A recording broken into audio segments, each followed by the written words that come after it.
Talk, Friday Talk. Halo Sobat Tentara, berjumpa lagi bersama saya Ruli Juliarti dalam program podcast Friday Talk. Dan kali ini kita akan berbicara soal salah satu isu yang juga sangat penting dibahas dalam KTT G20 nanti, terkait dengan inisiasi pembentukan arsitektur kesehatan global yang baru. Nah, kali ini kita sudah bersama dengan Bapak Menteri Kesehatan, Bapak Budi Gunadi Sadikin. Terima kasih Pak sudah menerima kami di kantor Bapak. Sehat Pak? Sehat. Selamat datang juga tim Antara udah ya, hari Pak. ini. Ya, hitungannya sudah sangat sebentar sekali Pak. Tapi kan sebenarnya pertemuan antara Menteri Kesehatan itu sudah selesai ya. Sudah ada kesepakatan banyak Pak. Bisa dijelaskan Pak? Jadi kita sudah 2 kali meeting. Pertama kali meeting di Jogja, meeting kedua yang di Bali ya, sekitar 2 minggu yang lalu. Sebenarnya kita akan ada meeting lagi minggu ini. Itu adalah Joint Finance and Health Ministers Meeting. Ini pertama kali di G20 kali ini karena ada pandemi, ada meeting bersama lah antara Menteri Kesehatan dan Menteri Keuangan Dunia. Nah, sejak awal memang Pak Jokowi mintakan konkret deliverables-nya ya, hasilnya. Kita sampaikan untuk program inti ada 5, dan untuk side event atau program tambahan itu ada 1, tapi terbagi menjadi 1A, 1B, 1C gitu di program tambahannya. Nah, yang program inti kesepakatannya 5 itu yang paling sukses ini bekerja sama dengan Menteri Keuangan. Negara G20 berhasil menyusun yang namanya Pandemic Fund. Jadi kayak IMF buat sektor keuangan, ini untuk sektor kesehatan. Jadi kalau ada pandemi lagi atau krisis kesehatan global lagi di masa depan, sudah tersedia tuh pool of funding-nya. Sama dengan dana perantara keuangan yang disebut FIF itu. Betul. Ini awalnya pada saat penyusunan disebut FIF, pada saat peresmian oleh World Bank sama WHO namanya Pandemic Fund, udah diputuskan. Dan itu nanti akan diresmikan pada saat Joint Finance and Health Ministers Meeting di minggu ini. Baru pertama kali ya, karena memang menghadapi pandemi kemarin ya. 1,4 miliar dolar, udah ada 18 institusi yang nyumbang komit ya. Yang kedua, hasil yang kedua adalah kita sudah setuju untuk meneruskan, memformalisasikan Badan Kerjasama Global yang namanya ACT Accelerator, Access to COVID-19 Tools Accelerator, yang dulu waktu pandemi kemarin bingung kan orang-orang gimana caranya kita bisa melakukan research development, produksi, kemudian distribusi dari alat diagnostik, obat-obatan sama vaksin. Karena terlalu banyak badan yang terlibat yang berbeda. Akhirnya oleh WHO dikumpulin jadi satu grup tapi informal. Namanya ACT Accelerator. Itu ada UNICEF, ada Bill Melinda Gates Foundation, ada CEPI, ada Gavi, ada Global Fund, WHO, UNICEF, kumpul bareng. Nah, sekarang melihat bahwa cara kerja yang sifatnya inklusif bersama-sama ini berhasil ngatasin masalah dunia, ini nanti akan diformalkan. Supaya nanti ke depannya kalau ada pandemi lagi sudah lebih siap ini kerjasamanya. Yang ketiga, kita juga melakukan kerjasama formal untuk laboratorium genome sequence. Karena kemarin kalau ini ada pandemi, penyebabnya kan patogen. Patogen itu bisa virus, bakteri, atau parasit. Itu keluarnya bisa di segala macam pelosok dunia. Yang penting kalau dia keluar di satu pelosok, bisa cepat teridentifikasi, di-share ke seluruh saintis di manapun dia berada, yang pintar-pintar sedunia, supaya bisa bikin obat-obatannya, bisa bikin vaksinnya. Nah, kecepatan untuk sharing informasi genomik dari patogen ini makhluk hidup kan, either virus, bakteri, itu ini yang penting. Nah, itu sudah disetujui. Yang keempat, kita juga sudah setuju dengan Global Health Protocol Standard.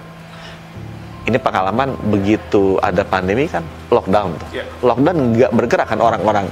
Cuma kita baru sadar begitu orang nggak bergerak, barang-barang yang sifatnya emergency pun nggak bergerak, obat-obatan nggak bisa gerak karena pilotnya nggak ada gitu, pesawatnya nggak ada yang ngangkut, atau kelasinya nggak ada, kapalnya nggak bisa bergerak. Jadi kita sadar pandemi di depan nggak boleh begini nih. Tetap orang-orang tertentu, key personnel yang membawa atau menjaga pergerakan emergency medical countermeasures lah istilah. Vaksin, terapeutik, diagnostik itu adalah barang-barang esensial kesehatan yang perlu terus bisa didistribusikan pada saat krisis, itu harus diperbolehkan untuk bergerak. Pangan juga perlu, minyak juga perlu, kalau enggak kan kolaps nanti dunia kan. Nah itu yang sebabkan kita bikin standar digitalnya. Sama seperti paspor lah, kalau paspor kan untuk imigrasi, untuk hukum. Nah ini sama paspor kesehatan. Kalau orangnya udah divaksin, dites, dia boleh gerak. Yang kelima, yang terakhir adalah kita sadar kemampuan riset, development, sama produksi vaksin obat-obatan tuh nggak equal di dunia. Akibatnya aksesnya jadi nggak merata. Nah itu kita akan redistribusi, terutama negara G20 yang di selatan. Umumnya selatan kan lebih ketinggalan di bagian utara tuh. Afrika di selatan, Afrika Selatan, di Asia Selatan ada Turki, Saudi Arabia, India, Indonesia. Di Amerika Selatan ada Argentina sama Brasil. Kita bikin kerjasama untuk bisa melakukan riset dan pengembangan vaksin sama obat-obatan. Nah yang terakhir yang deliverables tambahan tadi, yang itu kita bicara mengenai tuberculosis, antimicrobial resistant, sama One Health. Itu yang side event. Yang side event ya, yang karena itu memang masalah yang belum selesai sampai itu sekarang. Itu dibawa dari G20 yang sebelumnya. Tapi kalau yang 5 ini yang spesifik Indonesia. Baik Pak, karena kan banyak nih capaian-capaiannya, meskipun ya memang harus lagi-lagi ini soal eksekusi ke depannya gitu kan. Kita mau bedah satu-satu nih Pak, yang soal pendanaan kesehatan global ini. Ini bentuknya akan seperti Bank Dunia seperti itu atau seperti apa?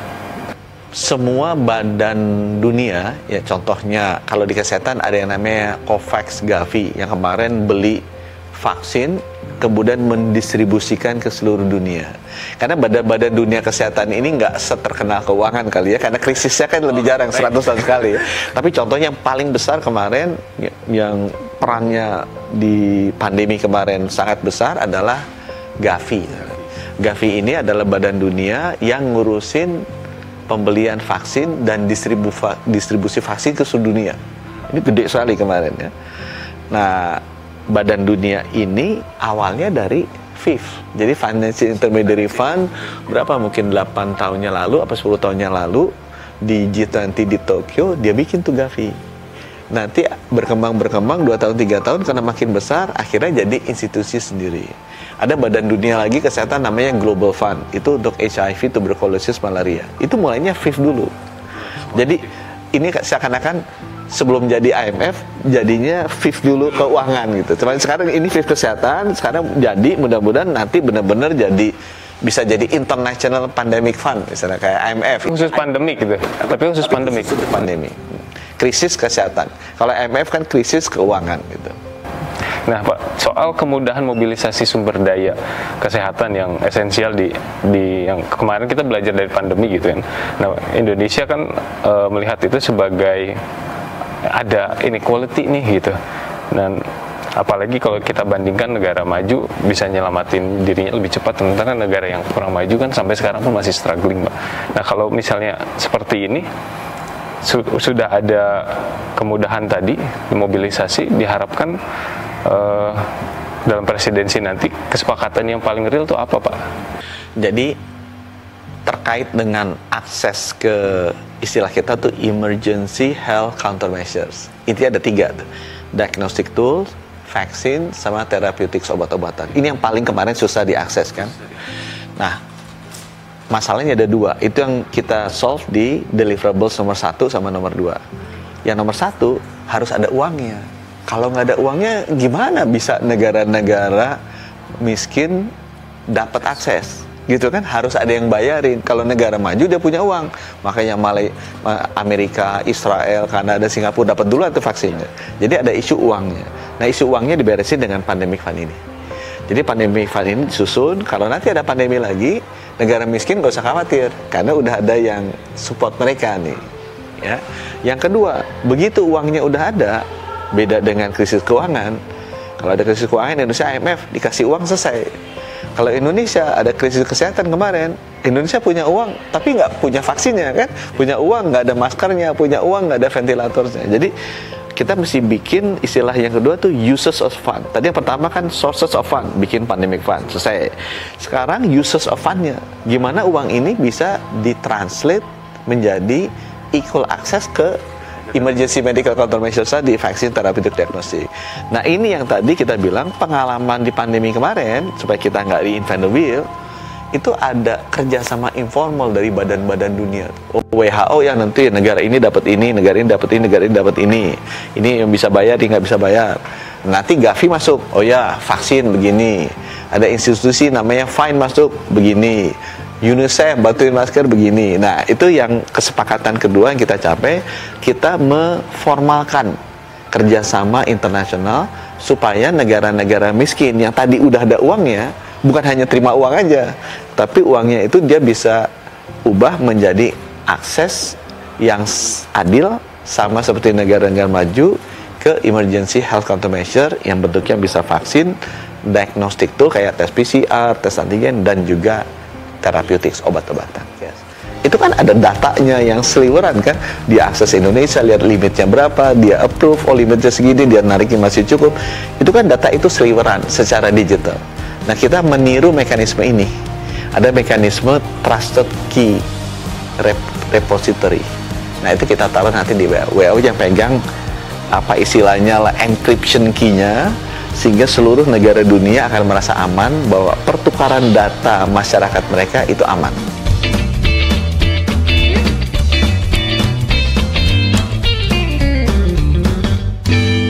Friday Talk. Friday Talk.